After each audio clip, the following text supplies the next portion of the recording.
দেশের স্বাধীনতা ও সার্বভৌমত্ব রক্ষায় নৌ ও বিমান বাহিনীকে আরো দক্ষ, আধুনিক ও সক্ষম করে গড়ে তোলার কথা বলেছেন প্রধানমন্ত্রী তারেক রহমান। সকালে নৌ ও বিমান বাহিনী নির্বাচনী পর্ষদ 2026-এর উদ্বোধনী অনুষ্ঠানে প্রধানমন্ত্রী কথা বলেন।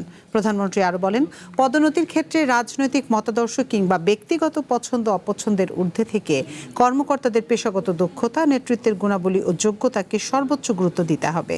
অভ্যন্তরীণ শান্তি শৃঙ্খলা, স্থিতিশীলতা ও দুর্যোগ মোকাবেলায় গুরুত্বপূর্ণ ভূমিকা রাখায় নৌ ও বিমান বাহিনীকে ধন্যবাদ জানান তিনি। এ সময় দেশের প্রয়োজনে তাদের ত্যাগ ও দায়িত্বশীল ভূমিকার কথাও তুলে ধরেন তারেক রহমান।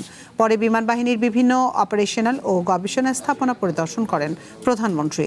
নিজস্ব প্রযুক্তির UAV, ড্রোন ও আধুনিক উড্ডয়ন ব্যবস্থা তৈরির সক্ষমতা দেখে সন্তোষ প্রকাশ করেন তিনি। নগদ নিয়ে এলো হার না মানা হার অফার। সর্বনিম্ন 10,000 টাকা রেমিটেন্স নগদে পাঠালে থাকছে স্বর্ণের হার জেতার সুযোগ।